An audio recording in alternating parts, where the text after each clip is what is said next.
This is me, and this is a very hard song on Guitar Hero. What I'm attempting to go for here is not to hit every note in the song, but at the very least pass it without failing. I'm not the best at doing this hard stuff, but I've managed to beat some of the games on Expert. For a bit of context, Guitar Hero is a game series where you play real-life songs using a guitar controller, with each of these notes corresponding to a note in the song. The better you do, the more your rock meter will go up, but the more notes you miss, the closer you'll get to failing the song. There are 4 difficulties for all the songs in the game, each one having a different chart layout, with some of the easier ones not even using the higher frets on the guitar. The song in question is from the series' 3rd installment, and it has quite the legacy for being insanely difficult to master, let alone beat. I'm talking, of course, about Through the Fire and Flames by Dragon Force, played on Expert, the game's hardest difficulty. You're first introduced to the song upon beating the game's story mode, and the upside is that the rock meter isn't there, meaning you could just let the song run while you go off doing anything else, and it'll still pass. But of course, having the song play through like this would be way too easy. I want to beat this the legit way. Over the years, I had attempted the song, yet time after time, I was stopped by the intro. There's quite a lot going on here, but I'll break down what's happening. You start off by strumming a red note, which is where you press the red fret while hitting the strum bar, and then it looks like you have to zigzag back and forth between green notes and every other note in existence. But this isn't the case. What you have to do is hold down the green fret while tapping the other notes, and it'll hit everything providing you're doing it right. If you're confused as to why you don't have to strum every note, these notes are called hammer-ons or pull-offs depending on what order they're being played in. This means you can strum one of these notes and hold a lower fret while being able to hit other higher notes without having to continuously strum. You'll notice later on I'll strum quite a lot of these, and that's not only because I'm not using the strategies that Guitar Hero players have created, but also to save myself if I'm not doing so hot. This is a part that trips up a majority of people that play this game, myself included, and ultimately makes you want to give up right after starting. After this are a lot more sections involving strumming, tons more soloing, and finally after a grueling 7+ minutes of carpal tunnel inducing stuff, you're done. At first glance my thought was, how could anyone beat this? But over time, I'd get to understand the song better. Sure, I didn't go for typical strategies to hit sections aside from the intro, instead playing it sort of safe by strumming a lot of the solo notes while doing whatever felt best with my fret hand. I'd still have to move the fret hand around a lot, cause if you're just holding buttons and strumming like a madman, you aren't gonna get anywhere. All I would need to do is keep that rock meter from falling down to the point of failure. What was that? I was like getting perfect. You, oh my god. Clearly this wasn't gonna be an easy task. At first I was trying a method of holding down the green fret with my right hand and playing everything else with my left. I know it may look difficult still, but all I'm focusing on are these notes. If we remove the green notes from the equation, this is all I'm worrying about. Now playing these notes doesn't mean that you can just hold the frets for however long you want, cause again, after each one of these notes, a green note must be played. So instead, you have to tap these frets, as holding them for too long won't allow these green notes to be hit. In a sense, it's like real guitar, where by holding a string on 2 different parts, it'll only play the higher note. Same thing with Guitar Hero. The pattern can be confusing to get down, but after years of attempting, I knew it like the back of my hand. If only my hands could actually play it. I decided enough was enough, and after many years of failing this section, I wanted to beat it. To start, I wanted to run through the whole song without the possibility of failing. Considering the console I originally played the games on, the PlayStation 2, wasn't near me when I first started serious attempts, I instead played the song on Clone Hero. Clone Hero is a fan-made project you can play on PC, and a few other devices, with songs you can easily import, be it from Guitar Hero, Rock Band, or even a custom-made chart. This gives players freedom to play nearly anything they want. But in my case, that song was Through the Fire and Flames. I turned on no fail for this first run through so I could be reacquainted with everything this chart had to offer. The run itself was pretty sloppy, though there were a couple things I managed to hit. Don't get me wrong, some songs I can hit some kinda crazy stuff in, but this one just seemed out of my league. Day 2 was when I'd shut off no fail and go at it swinging. Right away, this particular intro strategy I was trying just didn't seem to pay off. After swapping between guitars and trying a different method, I can safely say that that also wasn't the solution. Out of options and desperate to get something going, I swapped back to my original guitar and kept trying something, until eventually... Oh my god. Finally, a run past the intro! In fact, I was starting to do a little better in other spots as well. There would still be a lot of misses, but it was an improvement. It seemed like this journey could already very well be over. However...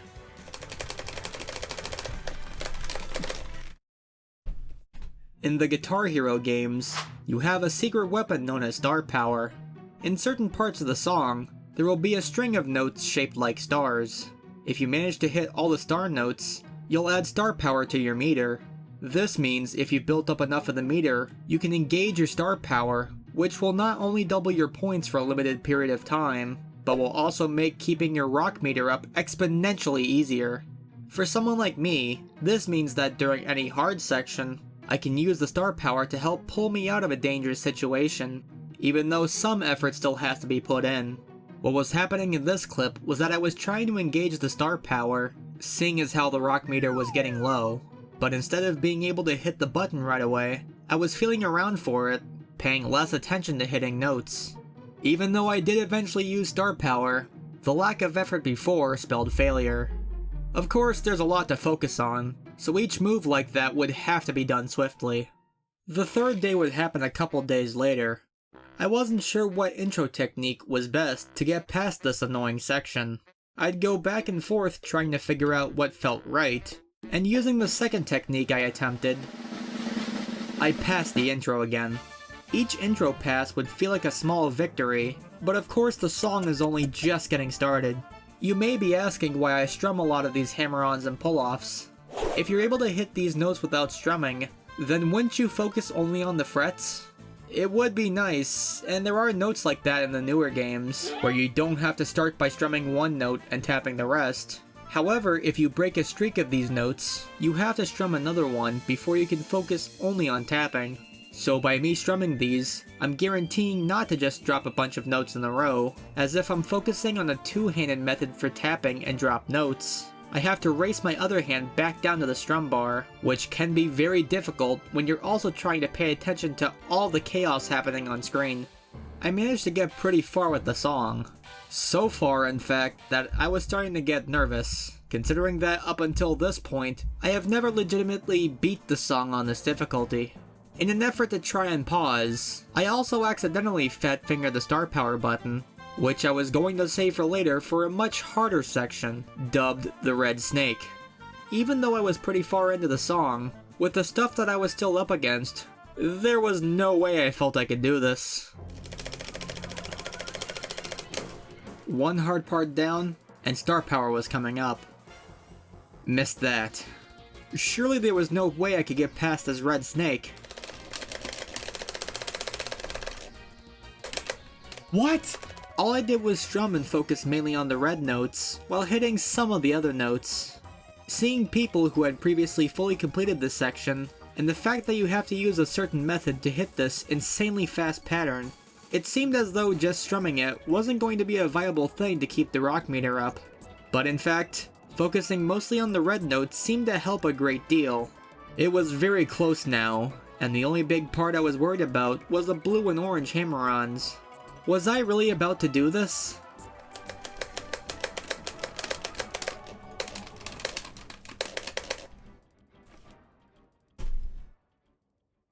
I passed it. I passed it?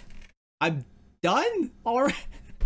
Video over. It's it. But this was simply not the case. Sure, I may have passed it, but I paused to take a break. When going for high scores in the community, you're meant to pass the songs in one go. No breaks. So 3 days later, and after a quick electric zoo, Hey, that's pretty catchy. that's what I would shoot to achieve. Again, the intro was doing its usual thing. Out of curiosity, I wanted to see if you could strum the intro one-handed. Somehow, it worked. A lot of the fast parts went about as well as they had been at the time, with some notable mistakes which plunged the rock meter down. Certain patterns like very fast note triplets, or even descending patterns like this was something I had a hard time with. But with the amount of stuff I was hitting before, the rock meter being in the green helped to cushion the blow that would inevitably come. This reigned true for the very end of the solos, as I was just barely alive after the descending patterns. After all of this, I still had star power to use, and good thing too, because my red snake attempt was pretty bad. But finally, after years of attempting... Oh my god! How fast this fast? I'd like to say this is where the story ends, but there was still something missing. Sure, I've beaten it on Clone Hero, but what about the original game it came from? After all, that's where I first got to experience the song. It would only be right to secure a win on console. Though there is a bit of an issue with this. See, Clone Hero plays at a much higher frame rate, meaning it can be easier to hit notes, despite the song's very hard difficulty. In addition to that, Guitar Hero 3 handles a bit differently than Clone Hero would. For Guitar Hero 3, the window of time you have to hit a note is slightly larger than it is on Clone Hero. However, because Guitar Hero runs at a much lower frame rate, that actually makes it harder to hit notes. So I'm just now realizing this, but apparently Guitar Hero 3 on PS2 does run at 60 FPS, much like my Clone Hero would, which makes what I was about to say pretty inaccurate, but there is something else about Guitar Hero 3 that makes it even harder than Clone Hero. As the notes get faster, the lower part of the hit window shrinks, meaning you don't quite have as much leeway to hit notes as you would with something simple. This is probably why I managed to beat the song somewhat quickly. Of course, the song is still hard, with passing the intro seeming like a miracle, but it's not as hard as the game it came from. I wanted to prove to my childhood self that I could take this song down, so after a couple of months when I could finally get to the PS2, it was time to get to work.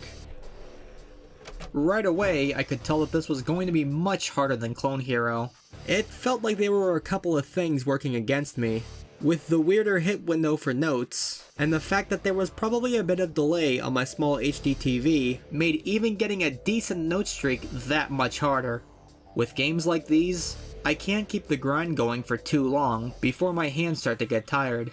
I'd take breaks in between doing attempts for a long song like this, but this first day on PS2 wouldn't even last an hour before I stopped for the day, and considering there'd be other projects for this channel that I wanted to work on, it would be a little while before I returned.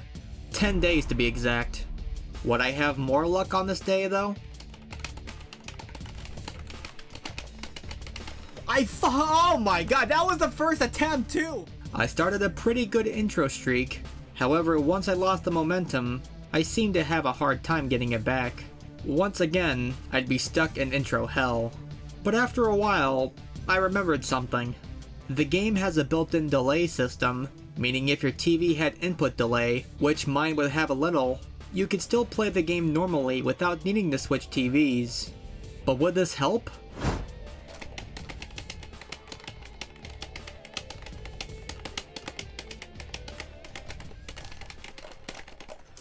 I almost hit it! Okay, that was my problem. I had nearly cleared the intro, reaching a maximum note streak of 79 before losing momentum. Clearly, this seemed to help, though it wouldn't last for long, as once again I found myself in a slump. Why was I not able to get through the first 20 seconds? Every time I would fail, I'd practice the motion over and over again, but it just didn't seem to work when actually playing the song. If I could just get past this part, I'd at least have a fighting chance to prove I could do this. That's when I realized something. Take a listen to what my guitar sounds like when I'm practicing the motions versus doing it in a run.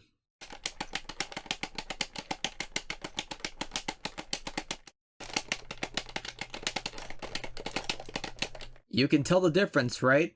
It seems that when I'm faced with the song itself, my hands don't make the proper movements, instead sloppily hitting buttons, which can cause the sudden worsening of my gameplay.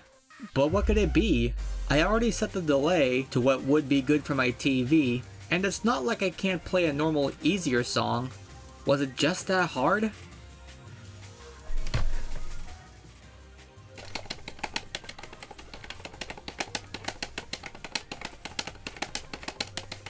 Turns out, the audio was delayed enough to trip me up. A lot. When I was playing the game while listening to its audio, the audio I was listening to was coming from my capture card, which can cause some slight delay. So naturally, removing that left only me, my thoughts, and this mess of hammer-ons and pull-offs. This new audio-less strategy worked so well, in fact, that it ended up taking only 4 minutes to finally pass the intro. But that was just half the battle. There'd be a ton of other sections I could easily fail, but I wasn't about to let my childhood self down.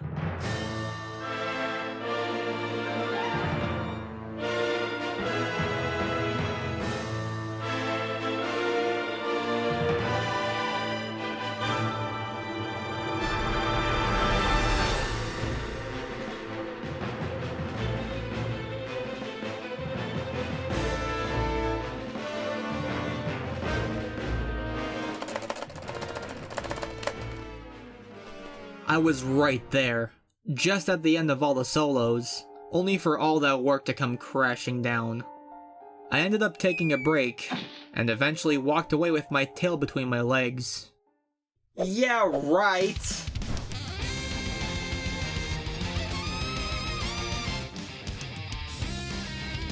Still too early, I did not want to use it this early. Oh my god. Oh my god!